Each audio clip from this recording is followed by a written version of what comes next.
everybody, just doing a little bit of a table update today, just general update of what I've been up to. I've been working along on my Goblins, trying to get the first layer of base paint done, like particularly all the details. And I'm actually really close to just being finished now with getting all the base paint done. And really from this point on, I expect it to be fairly smooth sailing, to just highlight up the green skin, do some washes and some highlights, finish the bases off, and I have to do the banner that I talked about as well. And so there's just a couple little details, but for the most part, I'm pretty much done. I am really happy with the way that they're coming out. I mean, just with the base paint, the way the color scheme is looking. It's nothing too original. I wanted some fairly generic goblins, and I think that's exactly, you know, what I've gotten out of it. They're not too flashy or, you know, a unique color scheme or anything. And so yeah, I'm pretty happy with that. I'm kind of excited to get to the highlighting, getting to the pieces. I do have a little bit of cleanup. I on their leather pants, like, you know, I've gotten green in some spots, and I spent a good portion of the morning today doing the eyes and then cleaning up not only around the eyes with the green, but also areas that I've missed with the green, and just trying to touch things up, like where various colors are lining up.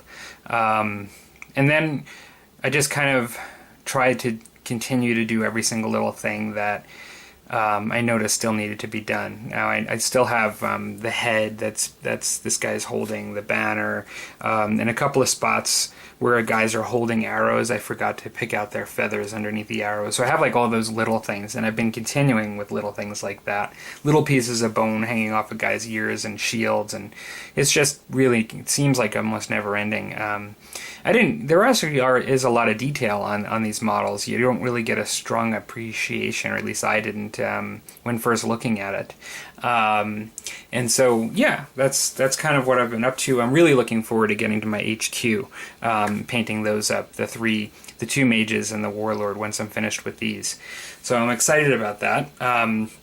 So that's it really sort of on the fantasy front, and that is what I've been really pushing strong on to try to get these guys done. I'm trying to tell myself that once I've got my 3 main groups done, doing my 10 Wolfpack Riders, my Nasty Skulkers, and my HQ are going to be like much easier, because I'm not doing like 60 at a time.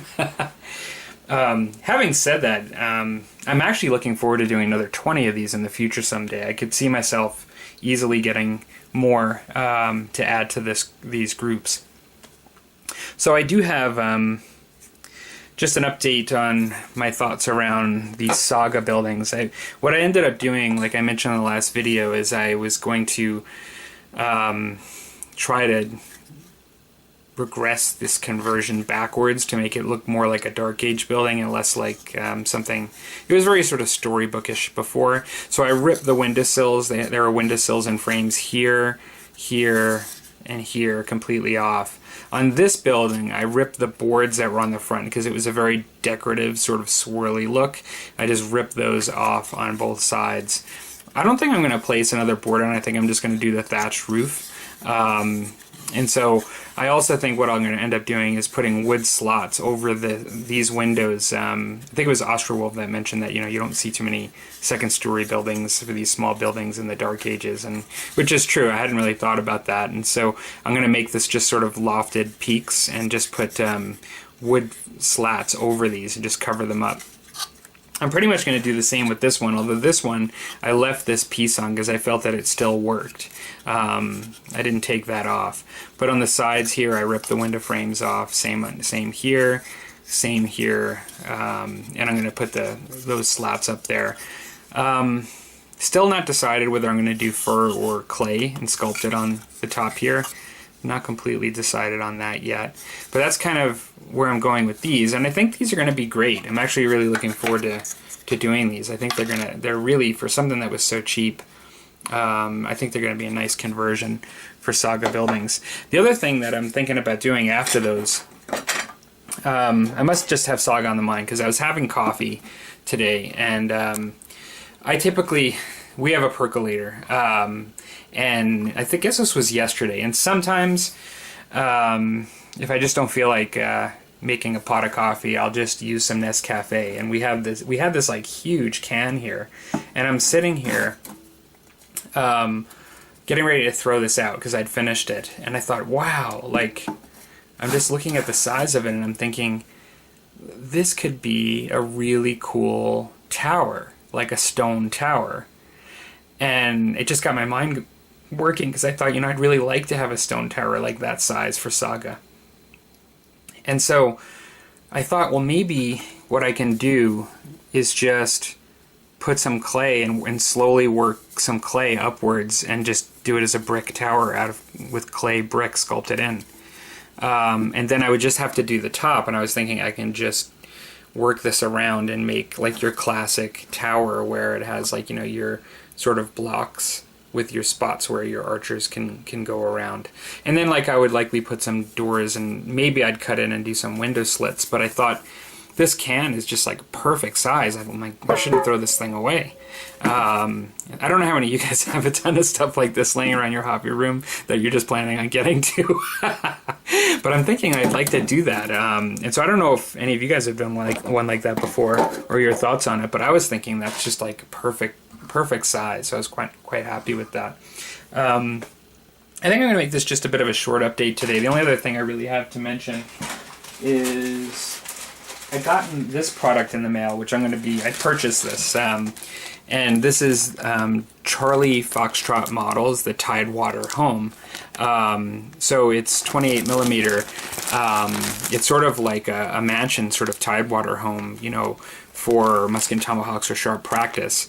And a while back I was talking about how the one building that if I had the opportunity to have as sort of a centerpiece model is something that's very specific for my black powder North American games as like a manor. And this one I think really fits the bill. I'll throw a picture up of just what it's like looks like on the website completed. I've been using at times my bolt action French chateau as standing in as a manor house, and I think it does work. It's okay, but I really wanted something that was a bit more specific for the period, and the only ones I could really find were ones that were resin and quite expensive, like older casts, and just really a lot of money. Like in order, either the delivery was a lot or it was just in general extremely expensive model, and so I didn't really ever consider that an option. And so this actually seemed like a really nice opportunity, and so I'll do a review on the whole purchase and build experience in the near future, but I'm really looking forward to building that one for my black powder games. So I think that's it. Not a whole lot else going on. I've just been fairly busy lately, and I have actually spent time on my Goblins this week, but that's probably what I've spent most of my time on, and I've had a lot of competing things going on this week, so I actually feel like, even though they may not look like that different to you viewers, just because it's just like a constant of these Goblins on this desk here, but I feel like I've kind of got a lot done on them, like up close, like you can see a lot of details that were not done before that are actually finished now.